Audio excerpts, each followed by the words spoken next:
છે પણ આખી દુનિયા છે ને ભાઈ ભક્તિ કરે છે એમાં આને આખ્યાન રમે છે પણ દુનિયા રામદેવજી બાપાને જાણે છે કેટલું હું બધું જાણું છું તમને નથી ખબર એટલે એવી વાત નથી હો મારી કોઈ ખોટો ઊંધો અર્થ ન કરો આપણે આખી દુનિયામાં પૂછો એટલે રામદેવજી બાપા આખ્યાન રમતા હોય કે વાણી આપણે સાંભળતા હોય તો રામદેવજી બાપાના પરચાની આપણને ખબર હોય કે રામદેવજી બાપાએ અજમલ રાજાને પરચો આપ્યો, મિનળદેને પરચો આપ્યો, દરજીને આપ્યો, લાખા વણજારાને આપ્યો, ભેરવાને આપ્યો, બેનને આપ્યો, મકાણા પીરને આપ્યો. આ પરચા સુધી ઈ 12 બીજના ધણીની વાત કરી, બરોબર? તો 12 બીજના ધણીની આખી દુનિયાને ખબર છે કે 12 જગ્યાએ વાયક આવ્યા હતા અને 12 જગ્યાએથી આમંત્રણ હતું અને એક જ સમયે 12 જગ્યાએ રામદેવજી બાપાએ હાજરી આપેલી એટલે રામદેવજી બાપા 12 બીજના ધણી છે એવું કહે છે. પણ ભીતર 12 બીજ છે એ ખબર છે? અત્યારે જાજો ભાગ છે એટલે બીજ આમ ઉગે ને નામ ઉતારી એની યાર કઈ લેવા દેવાનું. ઈ તો એક તમારો મારો સંકેત છે કે બીજ ઉગે ને ત્યારે આમ લીટી હોય ઈ તમારી જેમ જુવાની વધતી જાય ને એમ રોજે રોજ વધતો જાય અને તમે ભર જુવાન થઈ જાવ એટલે સમજી લેવાની કે આ પૂનમ આવી ગઈ અને બીજે દીધી પછી ચાલુ થઈ જાય કે હવે તમારી ઉંમર ઉતરી અને એક દી અંધારું થઈ જવાનું છે, બસ ઈ સંકેત છે. પણ 12 બીજની વાત જુદી છે, ભીતર બીજની વાત જુદી છે. રામદેવજી બાપાએ એક સ્વમુખે વાણી કીધી છે કે અગમ અગોચરની વાતું છે આગિયું જેની પોથીઓ નો પામે પાર. હમણાં પૂજ્ય જીવણદા બાપુ એક કડી ગઈ હતી કે હરજી ભક્તિ કરો તો અગમ ભેદ જાણો. અગમ એટલે અલખની વાતું, અગમની વાતું. આપણે બધા અલગ ગણી પણ શું અલગ ગણી તમે કહો છો કોને? અલખ એટલે લખી નો કઈ ને એને અલગ કહેવાય. જેની આપણને ગમ નથી ને એને અગમ કહેવાય. પણ લખી નો કહે તો પછી આ સમજ આ બોલાય કેવી રીતે? જો પહેલી વાત તો ઈ કે આ બોલા જેવી વસ્તુ નથી. અગમ એને કહેવાય, અલખ એને કહેવાય. જો બોલાય ને તો લખાય ને લખાય તો દેખાય ને દેખાય તો વંચાય. આ એવી વાત નથી. તમને મને ટાઈટ વાતી હોય તો આપણે એમ કહીએ કે ટાઈટ બહુ વાય છે પણ આટલા ફૂટ વાય છે કે આટલા મીટર વાય છે કહી શકો? અનુભવ થાય. રામદેવજી બાપા આવે છે ને આપણે એક નાળિયેરની માનતા રાખો ને તમારું કામ થઈ જાય તમને અનુભવ એક થાય કે બાપાએ આપણું કામ કરી દીધું. બાકી રામદેવજી બાપા તમારા ઘરે કામ કરવા આવતા ભાડ્યા? આ ભરોસાની વિશ્વાસની વાત. અલખ એને કહેવાય લખી નો કઈ નક્કી થઈ જાય છે. એનો તમને એક દાખલો આપો. કોઈ પણ માણસ તેલનો ડબ્બો લઈને આવતો હોય અને એને તમે પૂછો કે તેલના ડબ્બાના કેટલા, તો એમ કે 25 રૂપિયા. હવે તેલના 25 છે ડબ્બાના ઈ મન કયો? જો તેલ કાઢી લ્યો ડબ્બાનું શું આવે? ખાલી 25 રૂપિયા આવે કદાચ. પણ જો વાત ઉપર ધ્યાન આપજો, કિંમત તેલની છે, ડબ્બાની નથી. ગમે એવું કિંમતી તેલ હોય ને તો બાપુ ડબ્બા વગર રહે નહીં, એક લખી લેજો. કિંમત તેલની છે પણ ડબ્બો રાખવો પડે. કિંમત તેલની કિંમત સાચવવા માટે ડબ્બાની જરૂર પડે.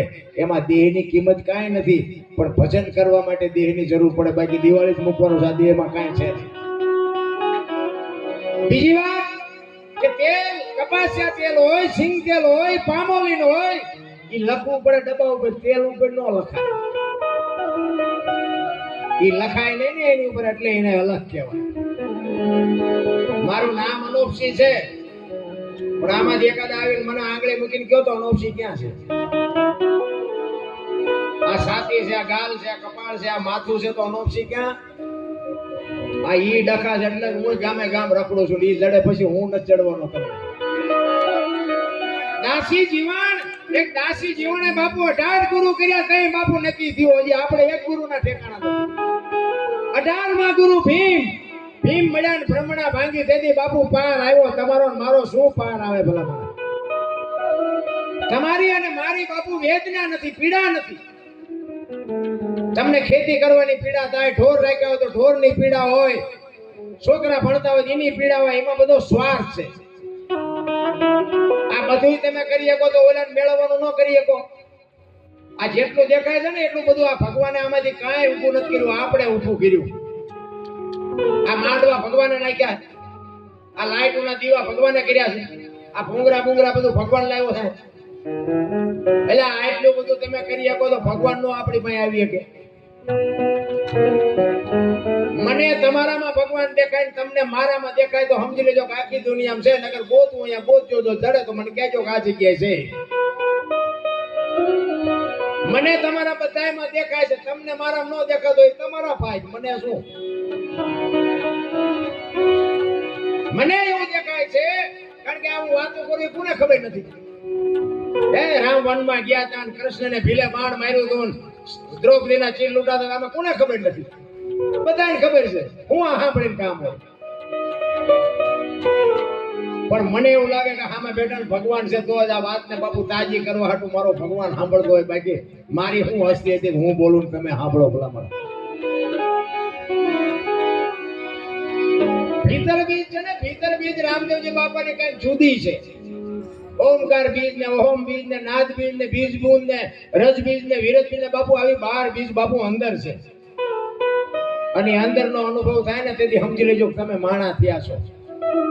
બાકી જય ભગવાન, મેં મારી જિંદગીમાં બાપુ ધોકા જ ફસાડ્યા છે, હારા ધોકાવી નાખ્યા છે. આપણે કોઈ દી કોઈને પગે નથી લાગ્યા ને કોઈને સલામે નથી મારી. અને નકરા માર્યા જેવું નથી, મેં મારે ધરીને ખાતો. પણ નક્કી થઈ ગયું ને ભાઈ, પછી આપણે આજ ગાળ્યું ખાઈ હતી છે, મારે તો કદાચ મારે ખાઈ હતી. પણ આ બાપુ છે ને ઓલું અમારું જે જૂનું પડ્યું એ ઊભું તો થાય, પણ એ દબાવવામાં હાટું થઈને બાપુ જે અમને મહેનત કરવી પડે છે ને અમને એટલું બધું બાપુ વણમું લાગે છે ને. પણ અમે આને કઈક મારા બાપ અમારી શક્તિ સાચવજે, ને કઈ અમે એકેય મેળના નહીં રહી. જો આ ઓલું પાછું ઊભું કરશું ને તો આ અમારું બગડશે. અમારે અહીંયા હાજે જોવો તો બધા રાજા પાટમાં જોવે, આપણે એમને કહી દીધેલું ભાઈ જો તમે જે કરતા હોય બાકી હાંજ પડે અને તમે જે કરતા હોય કરજો, પણ આપણી બજારે ન નીકળતા. અને માલિકોથી ક્યારેક ઊભું થઈ જાય તમારું દેહ બગડશે. અને અમારે ક્યારેક દાડિયા બાડિયા કરવા જવું હોય ને તો એ અમને દિવસે એમ કે તમે બાપુ દિવસે દાડિયા કરવા બપોરે આવજો, હાજે નો. અને હાજે જાય દી આપણને એમ કે તમારે આવું અમારી દાડિયા હાજે આપણને દાડિયા રાખે. વ્યસનથી બાપુ સેટા રહેજો. કારણ કે મેં 20 વર્ષ ખટારો આંક્યો ને ભાઈ, હિન્દુસ્તાનના આ બીજા રાજ્ય એકે મારા જોયા વગરના નથી. આપણી દારૂ બંધી તો અહીં ગુજરાતમાં છે, એકેય રાજ્યમાં બાબુ બધી છૂટ છે. પણ હજી મારો દેહ નથી મેં અપડાવ્યો. કોઈ એમ કે દરબારે દારૂ પીધો તો પરમાટી ખાધી દીધી, 5 લાખની શરત મારીને આવજો મારી પાસે. જીવન બાપુ એવું જીવાય. મારું કોણ કેવું, મારું ખાનદાન કેવું, મારા મા બાપ કોણ, આનો પાવર ન હોય તો મરી જવાય ભલા. કે અહીંયા મને ખવડાવનારા પાનારા કોઈ નહીં મળ્યા હોય. પણ જીવનનો બાપુ સિદ્ધાંત હોવો. અમારે ત્યાં હો વીઘા પી ગયા અને અત્યારે ઈ જમીનમાં 5 ચડાવી નાકા વાળે બોલો. એટલે આ તમારા બાપની હતી. અને કાંઈ બાપુ હું તો તમને હાથ જોડીને કહું છું, આ ધંધો ન કરો. તમે કદાચ દારૂ બંધ કરી દો, વ્યસન બંધ કરી દો, 5 રૂપિયાનો ફાયદો થાય, તમે મારા ઘરે દેવા નથી આવવાના. અને કદાચ ઈચ્છા હોય તો હું ના પાડું છું, કોઈ દેવા આવતાય નહીં. હું તો તમારા માટે કહું છું કે આ જીવનની બરબાદી, પૈસાની બરબાદી, દેહની બરબાદી, આ પૈસાથી દુઃખી થવાનો ધંધો ન કરાય. કાંઈક ના બાપુ પતન થઈ ગયા. અને તમને જો વિશ્વાસ ન આવતો હાલો સવારે મારી યાર ગાડીમાં મેં 2 જ છે ખાલી છે, આવો મારી યાર, હું તમને કેવા બરબાદ થઈ ગયા હું તમને બતાવું. દારૂ પી પીને મરી ગયા, જમીનો વેચ નાખી, અને બાયુ અને 2-3 છોકરા. ઈ બાયુની દીકરીઓ, ઈ દીકરાઓની જે નાના સંતાનો છે ને બાપુ, એ બાયુ જે ઉછેરે છે ને બાપુ, આપું કાળજો રોવા માંડે. ઘરે તારી ભલે થાય તારી આ બાપાએ હો બહે વીઘા રાખી હતી, બાવળિયા ઉગાડ્યા પણ વેચી નહીં. અને એમને 10 વીઘાના ઉલાળિયા કરી અને બાપુ પતન કરી નાખ્યો. ઈ આવી ગયા. અરે તમને હાલો દેખાડું બાપુ કેવા બરબાદ થઈ ગયા છે. એટલા માટે કહું છું, બાકી પીવો તો કઈ મારા બાપના પૈસા નથી, પણ આ ધંધો ન કરાય. અરે આ બાપુ દુનિયામાં ખાવા પીવાની ક્યાં વસ્તુ થોડી છે. અમે એક જગ્યાએ હમણાં એક પ્રોગ્રામમાં ગયા ત્યાં બધો સંતોનો મેળાવડો હતો, મને આમંત્રણ હતું, અમે ગયા હતા. એક બાપુ કહેતા હતા મને કે બાપુ તમારા જેવા બધા કહે છે, કલાકારો કહે છે, અમે કેવી છે, પણ કે આરા મા બાપની સેવા કરવા કોઈ રાજી નથી. આ સારું ખાવાનું કોઈને ભાવ નથી. એ કે બદામ 900 રૂપિયાની કિલો છે, તમાકુ 3000 કિલો છે, તો મને કે તમાકુ ઉપડે એટલી બદામ નથી ઉપડતી. એટલે કોઈ બાપુ તો મોંઘું હોય સારું ન હોય. બાપુ આ ફતે એવું નથી. મને કે મા બાપની સેવા કોઈ કરવા રાજી નથી. બાપુ મને એક પૂછે ચાલતો જો મારું માને મા બાપની સેવા આખી દુનિયા કરે, પણ મેં કીધું મારું કીધું કોઈ કરે નહીં. મારી પાસે એક આઈડિયા છે, બોલો કોઈના મા બાપ દુખી ન થાય. મને કે ઈ એવું કેવું? મેં કીધું તમને હું કહું, પણ જો કે કોઈ માનશે નહીં, કોઈ આમ અપનાવે નહીં. પણ મને કે કયો તો ખરા. મેં કીધું બહેનો છે ને, બહેનો એને હાવ વારા નથી ગમતા, મમ્મી ને પપ્પા ગમે. અને ભાઈઓ છે ને એને હાવ હારા ગમે છે, મમ્મી પપ્પા નથી ગમતા. એટલે મેં કીધું આ બહેનો જે હારે જાય છે ને, એ જો ભાઈઓ હારે જવા માંડે ને, જો સમાધાન ન થઈ જાય મને કહેજો. અને ખરેખર બાપુ એ સંતો હતા ને બાપુ, કાન પકડ્યો હો બાપુ. દરબાર તમારી વાત વિચારવા જેવી છે. મેં કીધું તમને કેમ લાગે? મને કે 100% સાચી વાત છે. કારણ કે જો દીકરા અહીંયા વ્યા જાય તો અહીંયા આવીને હાવ હારા મળી રહે, અને બેનો ને એના મમ્મી પપ્પા મળી રહે, જ્યાં દુઃખની વાત જ રહે. બાપુ મને કે બાપુ તમારો આઈડિયા. બાપુ મારું તો સંશોધન ઘણું, મારું મગજ કામ કરે, પણ મારું હાલતું નથી. બાકી હું તો બહેનોને ખાસ કહું કે તમારા લગ્ન ન થયા હોય ને ત્યાં સુધી તમારા જન્મ આપનાર મા બાપ, બાકી તમારા લગ્ન થઈ જાય પછી બાપુ એ મા બાપ તમને રાખશે ને, એ સમજી લેજો. કદાચ આ તમારે તકલીફ હોય, કકળાટ હોય, અને બાપના ઘરે વ્યા જાવ 5-15 દિવસ પછી તમે અહીંયા વજન થઈ જાય તમારો. તમારા સાચા મા બાપ લગ્ન થયા પછી તમારા સાસુ સસરા છે અને બાપુ હારી પેટી જોતી હોય ને, તો બાપુ સાસુ સસરાની સેવા કરજો બાપુ. જિંદગીમાં કોઈ દી તમારું સંતાન મોડું ન પાકે. બાકી એ મા બાપ તો બાપુ કદાચ રાખે, પણ એ મા બાપ મરી ગયા પછી ભાઈઓ ભાભીઓ બાપુ કોઈ નહીં રાખે, સમજી લેજો.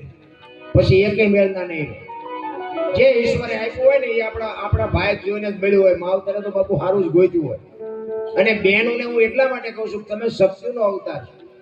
તમે ધારો તો આજે બાળીને ભસ્મ કરી દો, એ તાકાત છે તમારામાં. પણ હવે તમે જે ફેશનમાં દી ઉઠાડ્યો છે, કોને કહેવું? હે અરે આપણે ગામડામાં તો કઈ સારું, શહેરમાં તમે જોવો તો વાણંદભાઈ વાળ કપાવા જાય, બોલો. વાય નજર કરો આમ ખીલકોડીના પૂછડા જેવા હોય, આમ આમ નામ કે મરે તારો વેતો. આમાં દીકરા દીકરીઓ કેવા થાય? હે બહુ ખારો ભેગા પાણી પૂરીઓ ખાતા ત્યાં પરજા જેવી થાય. અરે આપણી સંસ્કૃતિ શું હતી, આપણા ગરડાના બાપુ નિયમો શું હતા, કઈક ઊંડા ઉતરીને જોવો તો ખરા. બધાને બાપુ છે ને આમ દામ ને ઠામ બધાને સ્વીટ જ જોઈએ છે, બોલો સ્વીટ જ જોઈએ છે. રખડવા જ દો, બીજી વાત જ નહીં. રખડો ફરાવ જ્યાં ફરાવ હોય. અરે જ્યાં ધર્મ ધ્રુજી ગયો, જ્યાં પુરુષ નથી આવી ગયો ને, ત્યાં બાપુ આ દેશની દીકરીઓએ આબરૂ રાખી. તમે કહો તો હવાર સુધી તમને દાખલા આપું, દીકરીઓએ જ્યાં આબરૂ રાખી. રામચંદ્ર પરમાત્મા વનમાં ગયા ને, એ વનવાસ રામજી ને હતો, સીતાજી ને નહોતો બાપુ. 14 વર્ષ બાપુ એ અયોધ્યા. મિથિલા નરેશની દીકરી જેને દુઃખનું સપનું ન આવ્યું હોય, એ બાપુ ધણી હારે 14 વર્ષ સુધી રખડી છે. એની કેવી દિશા છે? તમારે મારે તો કાંઈ છે નહીં, પાણીના લોટામાં બાપુ ડખો ઉભો કરે. ઘર માથે નળિયું ન રહો તો તમારા બાપુ જે ગોઠવા. હા તમારા રોજ ઘર છે, નળિયા નહીં રહેવા દો, બીજો કોઈ ગામનો કોઈ નહીં આવી ઢાંકે. જ્યાં ધર્મ ધ્રુજો બાપુ પુરુષ નથી આવી ગયો ને, આ તમે જો વિચાર કરજો, સગાળસા ને સંગાવતી નો તો કોઈ ન ઓળખે, જલારામ ને વીરબાઈ નો તો કોઈ ન ઓળખે, હરિચંદ્ર ને તારામતી નો તો કોઈ ન ઓળખે, દેવદાસ બાપુ ને અમરમાં નો તો કોઈ ન ઓળખે, સવારામ બાપા ને સબુમાં નો તો કોઈ ન ઓળખે. એક એક દીકરીઓનો હાથ છે, સફળ પુરુષો છે ને, એમાં એક એક ભગવતીઓનો હાથ છે. જ્યાં પુરુષ મોડો પડી ગયો, પુરુષ જ્યાં થાકી ગયો, ત્યાં બાપુ આ દીકરીઓ લગામ હાથમાં લીધી, તમે બેસી જાઓ, હવે લાવો અમે સંભાળી લે. ઘરનું માણસ તો બાપુ સારું હોય તો જ મોજ આવે, બાકી તો બાપુ ઘણી જગ્યાએ જોઈ તો આપણે એમ થાય ઘરે આ પીપળો પૂજ્યો હોય છે, ખીજડો પૂજ્યો હોય છે. રાજસ્થાનમાં એક તમને દાખલો આપો. રાજસ્થાનમાં અમારા ભાટી દરબાર અને મોટો માણા એના દીકરાના લગ્ન ને બાપુ મોટો માણા એટલે અહીંયા તો બધા મહેમાનો બધા મોટા મોટા આવે. હારા હારા બાપુ રજવાડામાંથી બધા માણસો બધા એના લગ્નમાં બધા આવે. બાપુ ઠઠારો કરીને આવે. કોઈ ઘરાણાનો ઠઠારો કરેલો, કોઈ કપડાનો જોડા ને આ ને તે બધું હારી હારી ગાડીઓ એટલા બધા આવ્યા. અને આમ એક જોવું એક ભૂલી જાવ, એક જોવું એક ભૂલી જાવ એવા કપડા ને ઘરેણા ને બાપુ બધા ફેરી ફેરીને આવ્યા છે. મોટા ઘરે લગ્ન છે એમ કચેરી હગડા ઠઠ ભરી છે. ઢોલ ને શરણાઈયું વાગે છે, બીજે ઢોલ વાગે છે, અબીર ગુલાલ ઉડે છે. અને રાજા બાપુ દીકરાના બાપ છે બેઠા છે. અને આમ વચ્ચો વચ્ચ પડદો બાંધ્યો છે. એક બાજુની સાઈડમાં પુરુષો બેઠા છે, એક બાજુની સાઈડમાં દીકરીઓ બેઠી છે, બેનો બેઠી છે. બેનોના શરીર ઉપર બાપુ ભાંગી પડે એટલા ઘરેણા પહેર્યા છે. એકબીજાના ઘરેણા જોયે છે. એમાં એક બેન બેઠી હતી ને એની માથે બાપુ એક નાકની ચોક સિવાય કાંઈ નહોતું. એટલે બધું તમને તમારે મારી પાસે થોડુંક હોય એટલે આપણને થોડોક પાવર હોય ને. એટલે બીજી બેનો થોડું ઘરાણું હતું ને માથે, ઓલી ને સામું જોવે ને ઓલી ને સામું જોવે ને પછી આમ વિચારો કરે ઓલી ને સામું જો કઈ છે. પછી એક બેને કીધું, ઘરેણા નહોતા પહેર્યા ને, એ બેન ને કીધું કે બેન કાંઈક તો રાખવું તું, હાવ ઇમનામ આવ્યો છો, કાંઈ છે નહીં તમારી પાસે, આ બધા કેટલું કેટલું ઘરેણું પહેર્યું છે. બેને કીધું ભાઈ સમય છે, સમયની વાત છે, હોય ને પહેરાય, ન હોય તો હું પહેરવું.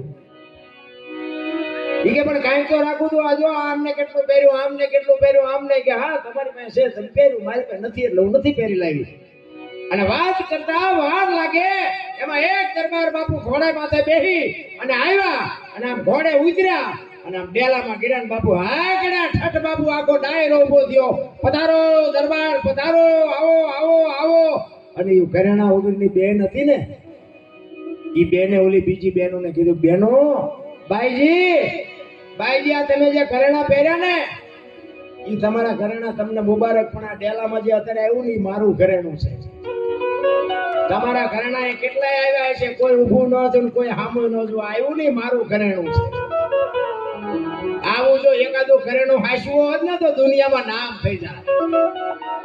કેડાના કાંઠે મારું ઘર છે, મારા બાપની આબરૂ મોટી છે, મારા ધણીની આબરૂ મોટી છે. અડધી રાતે 5 મહેમાન આવે ને રોટલા કરી દેવા પડે એમાં ઘરેણું વીવી ગયું.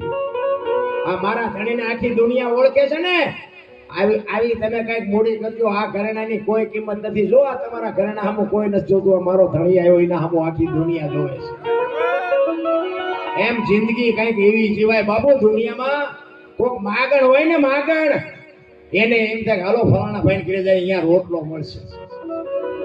હું તો મારા ઘરે આ બાપુ મારા ઘરે અવારનવાર આવે પૂછો. હું તો મારા ઘરના ને કહું બૈરન કે ભલે ગમે એવો માણા હોય, કાગળ વીણનારા હોય, કાંગસી વાળા હોય, ભંગારિયા હોય, એ મારા ઘરે આવે ખાવા. હું એવું આ તો કોકને એમ થાય કે ખવડાવે છે વાત કરી, એવી કોઈ મારી વાત નથી. પણ મને કોકને ખવડાવવાની મને પોરા છે. આ મારો બાપુ ખવડાવવાનું કોઈ દી જો ખૂટે ને તો આ બાપુ આ નેજાનો પ્રતાપ નો રે. ભગવાન બાપુ આ દુનિયામાં ભજન કોઈ માને નહીં. ખવડાય કોઈ દી જિંદગીમાં કોઈ દી કોઈનું ખૂટ્યું નથી. હું મારા ઘરનાને ચોક્કસ કહું કે આપણા ઘરમાં પાછું વધુ ઘટ્યું એમ નહીં. જે આપણે ખાઈને ઈ જ એમ દેવાનું, તો જ દેજો ને દેતાય નહીં. બાપુ હજી આજની તારીખમાં મારા નાથની કૃપા છે. મારું 14-15 માણસનું કુટુંબ અમે ભેગા છે. મારા દીકરા દીકરાની વહુ દીકરાના દીકરા હજી કોઈ દી મારે મણ બાજરો વેસાતો લેવો પડ્યો એવો દાખલો નથી રાખ્યો મારે. આ તો ભક્તિ કરતા કરતા ઘરની વાતો હોય. બાકી મારે બાપુ બે મણ ખાંડ જોવે મહિને 2 મણ ખાંડ. મને એમ થાય અરે મારા મોટા બાપુ તો એમ કે તમારા ઘરે જેથી મહેમાન ઓછો થાય ને તેથી સમજી લેજો કે તમારો દી મોળો ઉગવાનો, તો જ તમારી આ મહેમાન ઘટે ને. મહેમાન ઘટે જ નહીં. એમ બાપુ કાળજા સિંહ જેવા રાખજો, કોઈ દી મારો નાશ ન ખપવા દે પરમારસ માટે. બાકી જુગારમાં કેટલાયનું ખૂટી રહ્યું, પીવામાં કેટલાયનું ખૂટી રહ્યું, ખવરાય કોઈનું ખૂટ્યું એવો દાખલો નથી. લખવું હોય તો લખી લેજો. એટલે બાપુ આ રામદેવજી બાપાની કૃપા એટલા માટે હું કહું છું. હું દર બીજે ચોરવીરા રામ ટેકરી છે ને સગરામ ભગત, તમે કદાચ કોઈ જ્યાં હોય તો તમને ખ્યાલ હોય, હું દર બીજે અહીંયા જો 28 વર્ષથી આ મને બીજ અત્યારે જો કે બધા મને ઓળખ્યા વિડિયાના માધ્યમથી, પણ મને કોઈ લાખ રૂપિયા કહે તો હું બીજના દી ન જોઉં. મારો બાપ જે મારી આંગળી પકડીને હું જીવતા હોતી હું ન ભૂલી શકું. અને એનો જ પ્રતાપ છે. એના અમુક બાપુ ફરતા જે મને મળ્યા છે ને એ હું તમને કહું તો તમે રહો. જોકે એ બધી વાત કહેવાનો અત્યારે સમય નથી, આપણે ભજનમાં ઉતરવું છે, ભજન કરવા છે. મને પોતાનો અનુભવ થઈ ગયો. તમે માનો ન માનો તમને મુબારક, બાકી મને તો ખબર છે કે આનું બાપુ તમે એક નાળીએ ન માનો તો કઈ નહીં બાપી, એની સુરતા લગાડી દો ને તમારું કામ હા સુધીમાં ન થાય તો બાપુ આને ઓળખે કોણ? અખિલ બ્રહ્માંડના માલિક કૃષ્ણ પરમાત્માને જ્યારે 4 યુગના પાઠની વાત આખી દુનિયાને ખબર છે. પહેલા યુગમાં પ્રહલાદ, બીજા યુગમાં હરિશ્ચંદ્ર, ત્રીજા યુગમાં ધર્મરાજા અને ચોથા યુગમાં બલિરાજા વખતે પાઠની પરંપરા બંધ કરી. પ્રહલાદમાં 5 સીધ્યા, હરિશ્ચંદ્રમાં 7 સીધ્યા, ધર્મરાજામાં 9 સીધ્યા અને બલિરાજામાં 12 સીધ્યા. 5, 7, 9, 12, 33 થાય. 33 કરોડ દેવની બધી વાતો કરે છે બધા. એમાં આપણે કઈ ઊંડું નથી કરવું, એમાં મને કઈ ટપા નથી પડતા, એટલે કઈ ઊંડું નથી કરવું. પણ એ બલિરાજા વખતે બંધ કર્યું. પછી અખિલ બ્રહ્માંડના માલિકને એમ થયું કે કાલની પ્રજાને ખબર કેમ પડશે? પાઠ આને કહેવાય. પાઠની પરંપરાને ચાલુ રાખવા માટે બાપુ આને અવતાર લેવો પડ્યો. પાઠની પરંપરા આને કહેવાય. ઈ જો બલિરાજા વખતે બંધ થઈ ગયું, જો હવે પાઠની પરંપરા કાલની પેઢીને હું ન દઉં તો કેવી રીતે ખબર પડે? કૃષ્ણ પરમાત્માને એવી ઈચ્છા થઈ કે મારે જન્મ લેવો પડે તો જ હું આ પાઠની પરંપરાને ચાલુ કરી શકું, તો જ આ કાલની પેઢીને ખબર પડે. હવે જન્મ લેવો છે પણ એવું ઘરે સામે જોઈએ ને કઈ પુણ્યશાળી, કોઈક એવું ભાગ્યશાળી ઘર હોય તો જન્મ લે ને, રાકા ઠેકાની જ લે નહીં. એમાં કુદરતને કરવું અને અજમલ રાજાને દીકરાની ખોટ અને કૃષ્ણ પરમાત્માને આવવાનું હતું. અહીંયા બેનો ભેટો થઈ ગયો. ઇતિહાસ લાંબો છે, ટૂંકામાં કહું.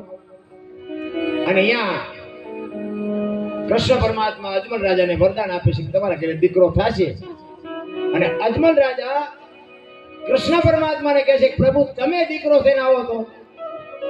ત્યારે કૃષ્ણ કહે છે કે સાહેબ સબકા બાપ હે, બેટા કિસી કા નાય, બેટા હોગે જન્મે વો સાહેબ નહીં. હું અહીંયા આવીશ કરો પણ પાથરો આવીશ, હું જન્મ ન લઉં. ઇતિહાસ લાંબો છે કે છઠ્ઠીના દિવસે વિરમદેવ હુતા હતા, એના ભેગા આવીને હોઈ ગયા, કંકુના પગલા પડે, એ બધી વાત લાંબી છે. એ રામદેવજી આવી ગયા અને પછી આ પાઠની પરંપરા થઈ. પણ એ આખો ઇતિહાસ પૂરો થઈ ગયો પછી રામદેવજી બાપાને જેથી સ્વધામ જવાનો સમય થયો ને તેથી એમના આખા કુટુંબને તોરા હાકના દરબાર, અમારા ક્ષત્રિય સમાજ, એ તોરા હાકના જે એમના કુટુંબના હતા એ બધાને બોલાય. કારણ કે હરભુજી એમના માસીના દીકરા ભાઈ થાય. અને એમને કીધું હતું કે હું તમને વચન આપું છું, હું તમને ભેગો થી આગળ જઈશ નહીં. અને સમય સંજોગ અનુસાર 2 જણા ભેગા થઈ ન હોય ગયા. અને રામદેવજી બાપાને જવાનો સમય થયો એટલે કુટુંબને ભેળું કરી અને વાત કરી. એટલે વાત કેવી કરી કે મારે હરભુજીને મળવાનું છે એવી વાત ન કરી, પણ એમને કીધું કે ભાઈ મારો સમય થઈ ગયો છે અને હવે મારે સ્વધામ જવાનું છે. પણ એક વાત હું તમને ખુલાસો કરવા માટે બધાને ભેગા કર્યા છે કે મારી સમાધિ લેવાઈ ગયા પછી દુનિયા તમને ગમે એ વાત કરે પણ મારી સમાધિ ખોદતા નહીં. બસ એ માટે તમને ભેગા કર્યા છે. અને મારી વાત ઉપર જો તમને ભરોસો હશે ને તો 3જા વર્ષે 3જી પેઢીએ પીર પાકશે તમારે, અને કોઈ દી રોટલાનું દખ નહીં આવે. એ મારું તમને વચન છે. બધા સહમત થયા. ઈ સમય પ્રમાણે રામદેવજી બાપાનું જે કઈ કાર્ય હતું એ બધું પતી ગયું. આ વાત ઉડતી ઉડતી ઉડતી ઉડતી હરભુજીના કાને પડી, એમના માસીના દીકરા ભાઈને. ઓકે કીધું કે રામદેવજી બાપાનું શરીર શાંત થઈ ગયું. હરભુજી માનતા નથી. એ કે કોઈ દી બને જ નહીં. એ તો વચનનો પાકો માણસ છે. મને કીધું છે કે તને મળ્યા સિવાય નહીં જવાની જાતો હોય છે કોઈ દી. અરે એ કે અમે ન્યા જ હતા, મુઠ્ઠી માટી અમે નાખી. એ કે તોય હું અહીંયા જઈને પાકું કરું ત્યાં સુધી કે હું ન આ પાડું. અને ત્યાંથી બાપુ ઘોડે ચીડ્યો અને આવે રણુજા. એ રણુજાના સીમાડે આવ્યા ને, અહીંયા રામદેવજી બાપા બેઠા છે, રામદેવજી બાપાના ઘોડા ચરે છે. અહીંયા બાપુ આ વાણી હરભુજીએ ગયેલી, હરભુજીને હૈયે હરખ અપાર ઘોડલા ચરંતા દીજા રામા પીરના. એમના ભજન બનતા હોત તો અત્યારે તો બુદ્ધિશાળી કેટલાય છે. હે તેને પ્રીતે દોનો ભાઈઓ ભેટિયા કરી એને કસુંબા થણી મનવાર ઈ ઘોડેથી બે ઉતર્યા અને બે પહાડ ભેટે ને એમ બાપુ રામદેવજી ને હરભુજી બે ભેટ્યા.